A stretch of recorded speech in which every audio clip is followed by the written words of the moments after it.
Hey guys, first of all you have to excuse my general state of disarray this morning and the fact that my voice isn't particularly great. But I have literally just got up about 10 minutes ago. And also it's so dark and miserable outside I've had to put both lights on, so I'm sorry if I'm a bit shiny in places, but here we go.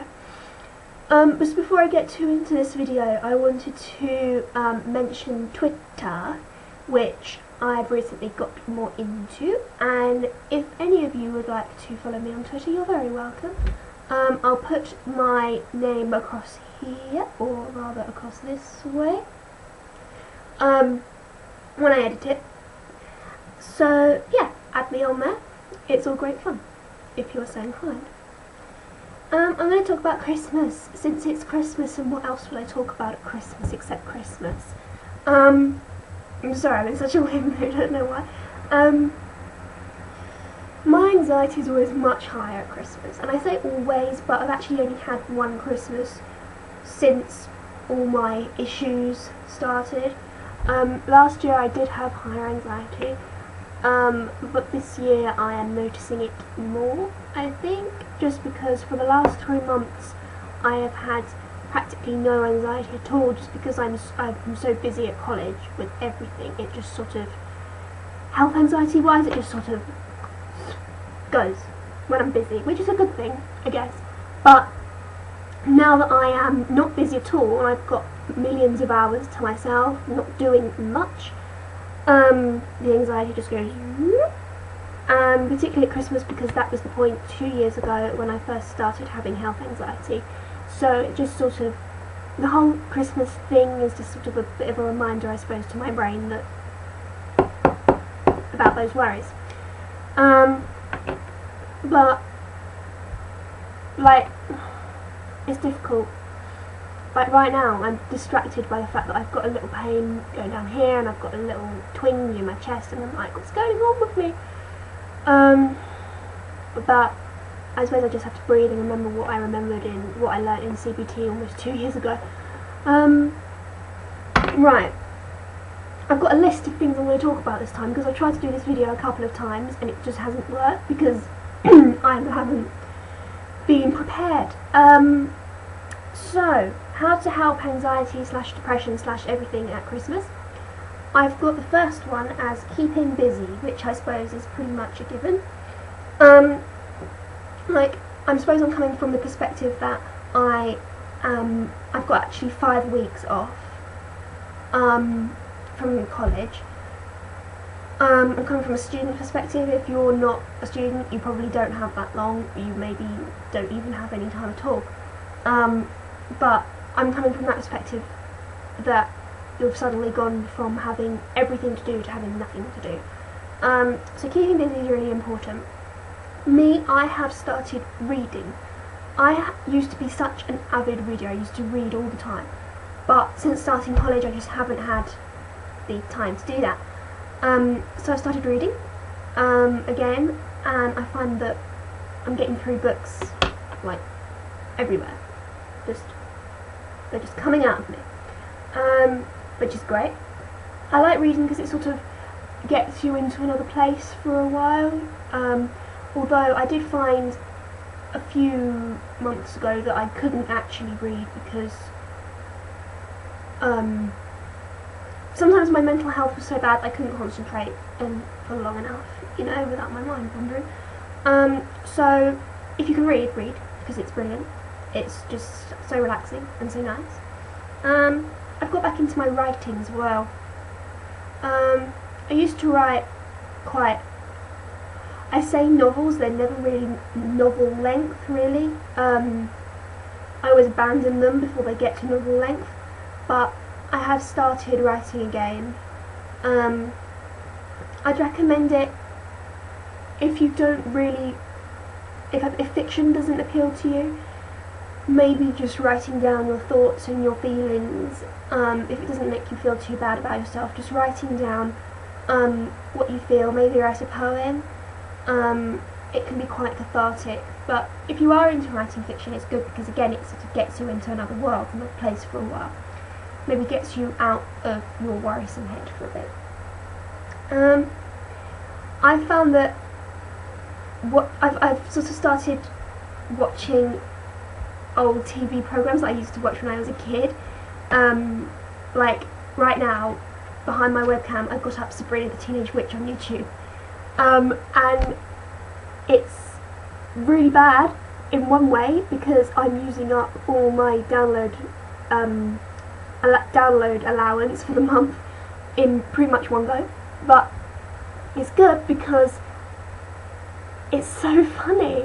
Like, I can't even explain it. Just like look up something you used to watch or used to do when you were really little, and it's like you haven't watched it in like 10 years, but you are like watching it like you're there again. It's really weird. I can't explain it, but it's just really entertaining me at the moment. It's really making me feel quite better. Keeping fit. Now this is particularly relevant to me because I go to a performing arts college. We've been told specifically not to get fat over Christmas, which is difficult, and to keep fit. So I do keep fit quite a lot, and it does really, because I'm used to it, it really makes me feel better, and I'm motivated to do it because I do it a lot. If you're not so motivated to do exercise, then it's still a good thing to try. If it's not too cold, go out for a walk. If it's not too icy, go for a run. Even if you're not very good at it, even if you can't really run for very long, just do it because it will make you feel better. Something I've discovered is skipping with a skipping rope.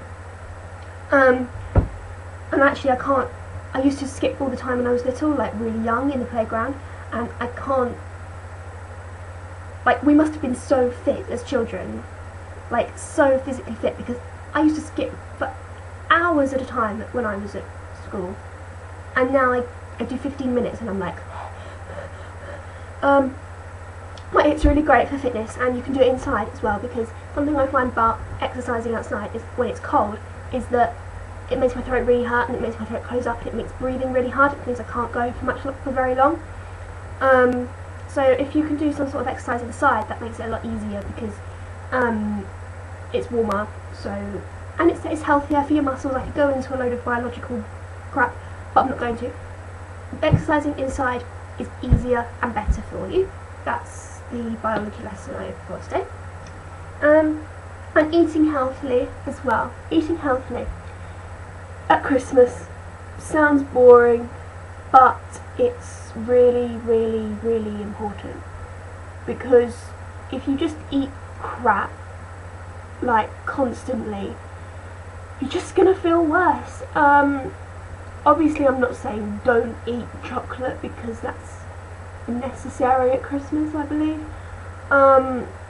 Don't overdo it, you know. Make sure you're not eating chocolate breakfast, lunch and dinner, because it's just going to make you feel sluggish, and even worse, like particularly from a health anxiety point of view, I eat sometimes to make myself feel better, and then I actually feel worse because it's making me feel fatigued, and that's making me feel like I'm ill, etc. and so on.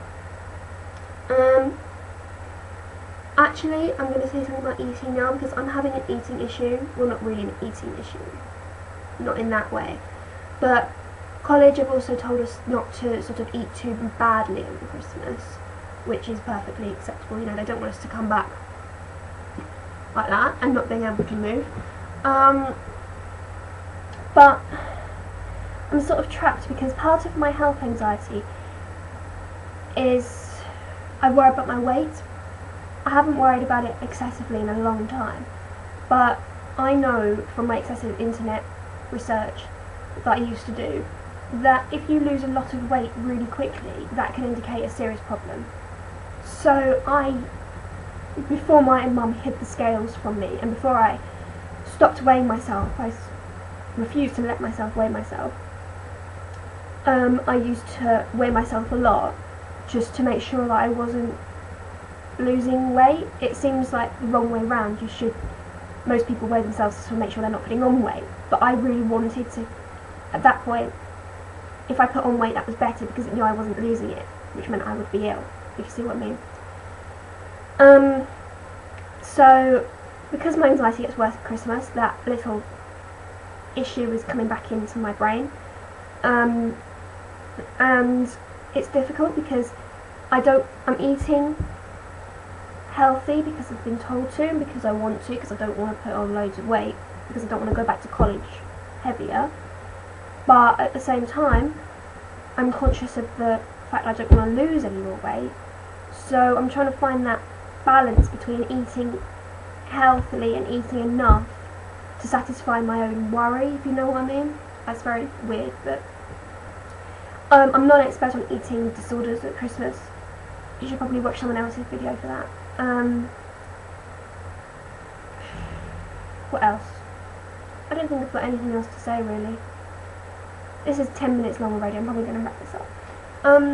But something that helps me, well, it sort of helps me, I'm being a bit hypocritical here, it doesn't always help me, but something that I would recommend thinking about is if you feel bad at Christmas, if you feel low at Christmas, try to think about Christmas how you thought about it when you were a kid.